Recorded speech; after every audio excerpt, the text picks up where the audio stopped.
जो हमें भक्ति देते हैं। कोई भक्ति नहीं दे सकता गुरु के अलावा। गुरु ही हमें भक्ति देते हैं।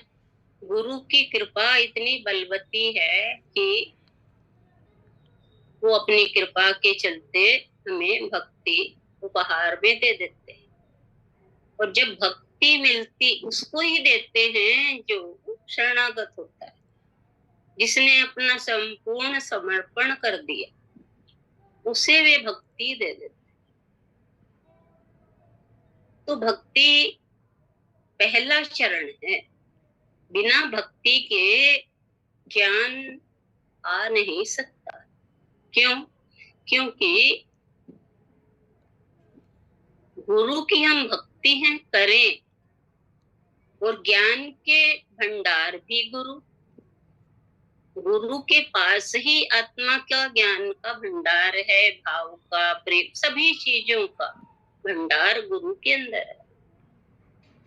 तो जो भक्त होता है उसकी जैसी पात्रता होती है, उसके अनुकूल उसे गुरु देते जाते हैं। लेकिन भक्त होना जरूरी है। अगर भक्त नहीं है तो गुरु यदि डाल भी दे कुछ तो बिखर जाएगा, टिकेगा नहीं उसके पात्र में। इसलिए पात्रता जरूरी है गुरु के समीप जो भक्त होते हैं उनमें। और वो पात्रता भी गुरु बनाते हैं। उनकी पात्रता बनाकर फिर वे अपना प्रेम, ज्ञान में जो कुछ भी है सब कुछ उस भक्त के हृदय में डाल देते हैं। तो इसीलिए कहा कि भक्ति ज्ञान का पहला चरण है, प्रथम चरण है। बिना भक्ति हम सोचे ज्ञानी बन जाए, आत्मज्ञानी बन जाए, आध्यात्मिक बन जाए, ज्ञानी बन जाए, तो संभव नहीं है बिना भक्ति के।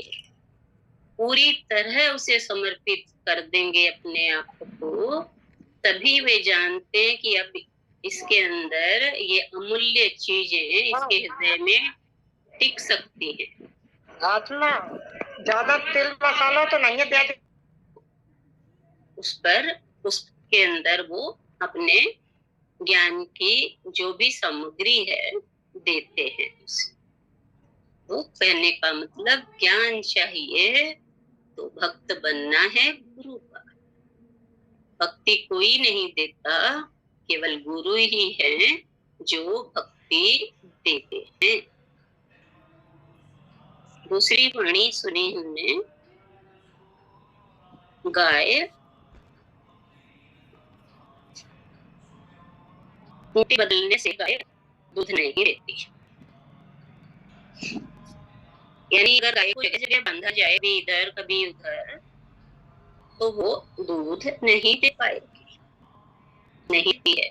एक ही खूंटी बंधी रहेगी तो उसे भरपूर चारा मिलता रहेगा, सेवा मिलती रहेगी उसको, वो सब तरफ से संपन्न रहेगी, निर्भय हो जाएगी, तो फिर वो दूध देती है कि यहाँ ही वो मुझे दूध देना है। ऐसे ही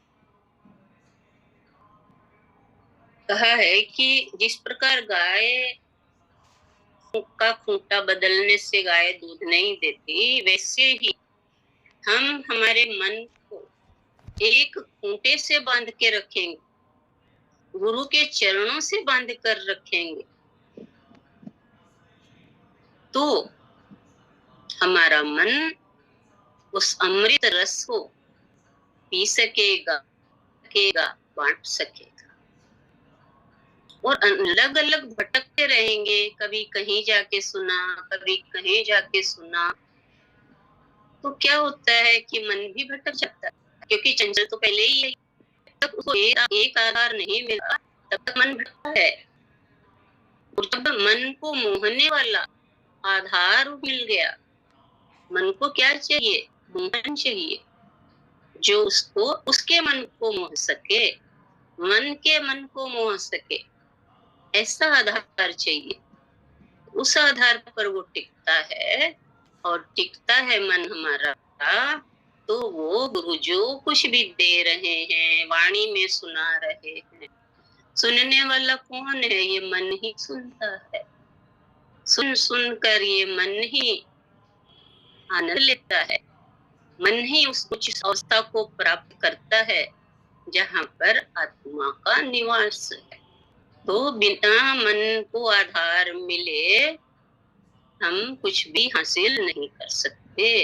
बच्चे को भी स्कूल में भेजते हैं तो उसका मन शांत करके, टॉफी दे के, किसी भी तरह की, ताकि वो स्कूल जाए, पढ़ लिख कर आए। ऐसा ही हमें वाणी से मिल रहा है भाव कि हम अपने मन को एक जगह स्थिर करें, भटकाएं नहीं इसे। कभी कहीं सब जगह जाएं, लेकिन मन का ठोर एक ही हो। जाएं सब जगह, प्रणाम सबको करें, लेकिन मन को ठोर वही चाहिए। इसलिए एक से जुड़ना जरूरी है। एक से जुड़ेंगे तो अनेकों भाव मन में अपने आप धीरे धीरे चलते चले आएंगे, और हम भाव प्रेम से भरते चले जाएंगे। इसीलिए गाय दूध नहीं देती, क्योंकि खूंटे बदल रहे हो। ऐसे ही मन एक जगह होगा तो भक्ति, ज्ञान, प्रेम से आनंदित हो जाएगा, भर जाएगा। हरि ओम।